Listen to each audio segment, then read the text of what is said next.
ആരെങ്കിലും ഒരാൾ എന്റെ പേരിൽ ഒരു സ്വലാത്ത് ചൊല്ലിയാൽ അതിന് 10 ഗുണമാണ് ചെയ്തു കൊടുക്കുന്നത്. അത് സ്വലാത്തിന്റെ അത്രയും ഹബീബ് സല്ലല്ലാഹു അലൈഹി വസല്ലമ തങ്ങൾക്ക് ഇഷ്ടമുള്ള കാര്യമാണ് സ്വലാത്തുകൾ ചൊല്ലുക എന്നുള്ളത്. അതുകൊണ്ട് ധാരാളം സ്വലാത്തുകൾ ചൊല്ലിയാൽ ഹബീബ് സല്ലല്ലാഹു അലൈഹി വസല്ലമ തങ്ങളെ നമുക്ക് സ്വപ്നത്തിലൂടെ കാണാൻ കഴിയും. അത് മാത്രമല്ല, മദീനയിൽ നമുക്ക് എത്താനും കഴിയും. ധാരാളം ആളുകൾക്ക് വലിയ അനുഭവങ്ങളുണ്ട്.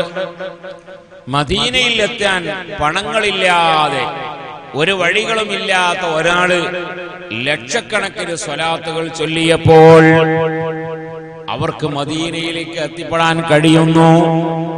സുബ്ഹാനല്ലാഹ്. അങ്ങനെ അവിടെ ചെന്ന് സ്വലാത്തുകൾ ലക്ഷക്കണക്കിന് ചൊല്ലിയപ്പോൾ ധാരാളം അനുഭവങ്ങളുള്ള ആളുകളുണ്ട്.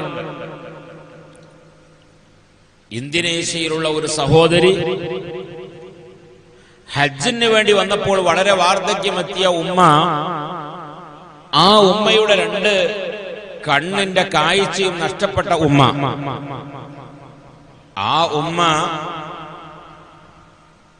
ഇന്തോനേഷ്യയിൽ നിന്ന് പുറപ്പെടുമ്പോൾ ഉമ്മയുടെ മനസ്സിലുള്ള വലിയൊരു ആഗ്രഹം, ഹജ്ജിന്റെ പ്രധാനപ്പെട്ട കർമ്മങ്ങൾ മുഴുവനും കഴിഞ്ഞാൽ എന്റെ 2 കണ്ണിന്റെ കാഴ്ച തിരിച്ചു കിട്ടുന്നത് വരെ ഹബീബ് സല്ലല്ലാഹു അലൈഹി വസല്ലമ തങ്ങളുടെ പേരിൽ ഞാൻ സ്വലാത്ത് ചൊല്ലിക്കൊണ്ടിരിക്കും. അത് റൗളയിൽ വെച്ചുകൊണ്ട് ചൊല്ലാൻ അവസരം കിട്ടുമ്പോൾ റൗളയിൽ നിന്ന് തന്നെ ചൊല്ലും. മാ ബൈന ഖബരി വ മിംബരി റൗളത്തും മിൻ ദിയാദിൽ ജന്ന. എന്റെ ഖബറിന്റെയും എന്റെ മിംബറയുടെയും ഇടയിലുള്ള സ്ഥലം റൗളയാണ്. ആ റൗളയിൽ നിന്ന് ചൊല്ലാൻ അവസരം കിട്ടുമ്പോൾ അവിടെ നിന്ന് ചൊല്ലുക. അത് കഴിഞ്ഞിട്ട് ആ അവസരം സഹോദരിമാർക്ക് കുറഞ്ഞ നേരെ ഉണ്ടാവുകയുള്ളൂ. അത് കഴിഞ്ഞാൽ പിന്നെ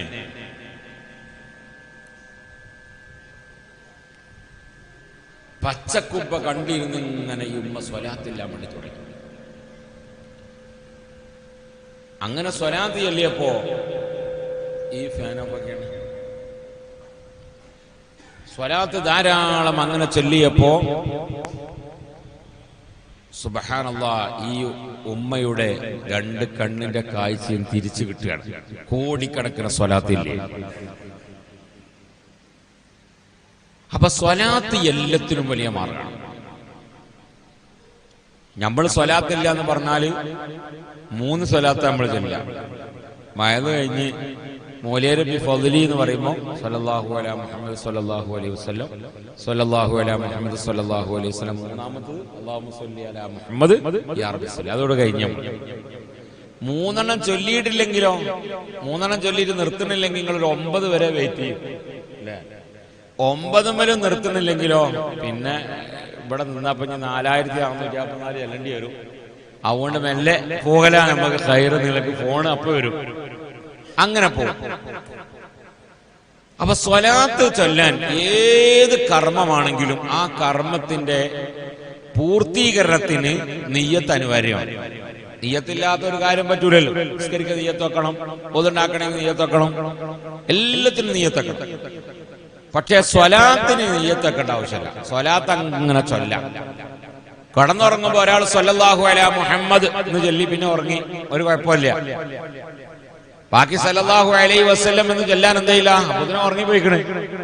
നിസ്കാരത്തിൽ അങ്ങനെ ഒരു റക്അത്ത് റെഡിയാണ്, 2ാമത്തെ റക്അത്തിൽ ഉറങ്ങി അങ്ങനെ ഉണ്ടാവും, 1ാമത്തും പോയി. അപ്പൊ ഇത് നഷ്ടപ്പെടൂല. അപ്പൊ അത്രക്കും വലിയ കാര്യമാണ് സ്വലാത്ത് ചൊല്ലിയാൽ. നാളെ മഹ്ശറയിൽ വരുമ്പോൾ എല്ലാ വിഷയങ്ങളും അള്ളാഹുവിന്റെ മുമ്പിൽ ഹിസാബുകളുണ്ട്.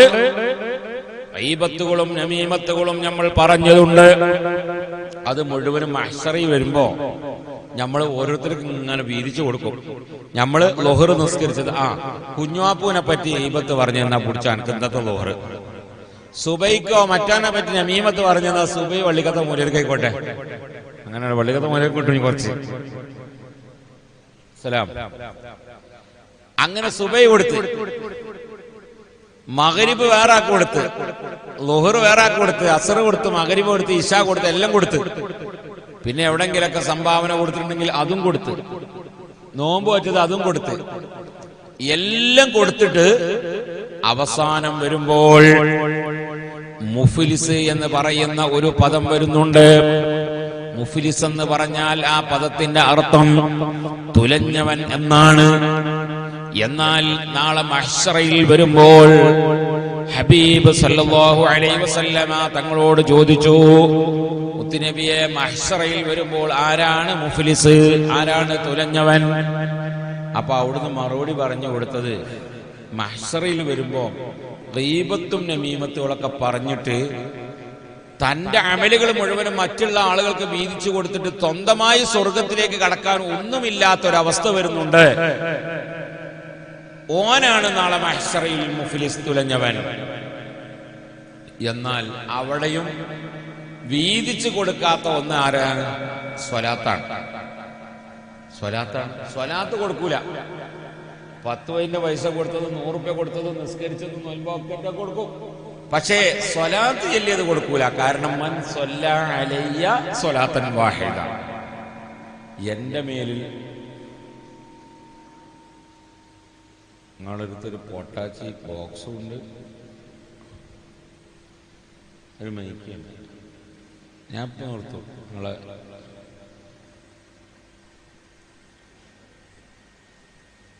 അപ്പൊ എല്ലാ കാര്യങ്ങളും വീതിച്ചു കൊടുക്കും. സ്വലാത്ത് മാത്രം വീതിക്കൂല. സ്വലാത്ത് മുത്തുനബിനെ ചൊല്ലിയ, അപ്പൊ അത്രയും പവറാണ് സ്വലാത്തിന്. അപ്പൊ എല്ലാവരും സ്വലാത്ത് ധാരാളം ചൊല്ലുക. നമ്മളെ മഹദറത്തുൽ ബദരിയിലെ വീടിലുള്ളത് സ്വലാത്തുണ്ട്. അല്ലാഹുമ്മ സ്വല്ലി അലാ സയ്യിദിനാ മുഹമ്മദിൻ വഅലാ ആലിഹി വസഹ്ബിഹി വസല്ലം. ഈ സ്വലാത്ത് ആലിന്റെയും അസ്ഹാബിന്റെയും ഒക്കെ മേലുള്ളതാണ്. അപ്പൊ ഇന്ന് ഈ സദസ്സിൽ ഇൻഷാ അല്ലാഹ് കരുതുക, എല്ലാവരും നമ്മളെ ഈ മദ്രസന്റെ കീഴിലായിട്ട് 1 കോടി സ്വലാത്ത് പാസ്സാക്കുക. എന്താ നാസറാജിക്ക് ഒരു മടി? 1 കോടി സ്വലാത്ത് മദ്രസയിലെ കുട്ടികളും മദ്രസയിലെ അമ്മമാരും ബാപ്പാരും എല്ലാവരും കൂടെ ഒരുമിച്ച് കൂടി 1 കോടി സ്വലാത്ത്. അങ്ങനെ അൽഹംദുലില്ലാഹ് റബീഉൽ അവ്വൽ കഴിഞ്ഞിട്ട് റബീഉൽ ആഖിറിലെ ജീലാനി അനുസ്മരണവും സ്വലാത്ത് സമർപ്പണവും നമുക്ക് നടത്തണം. അന്ന് ഞാൻ വരും. അല്ലാഹു തൗഫീഖ് നൽകട്ടെ. ഒരു കാരണം ഉണ്ടെങ്കിലേ ചൊല്ലുള്ളൂ, ഒരു വിഷയം ഉണ്ടെങ്കിലേ ചൊല്ലുള്ളൂ.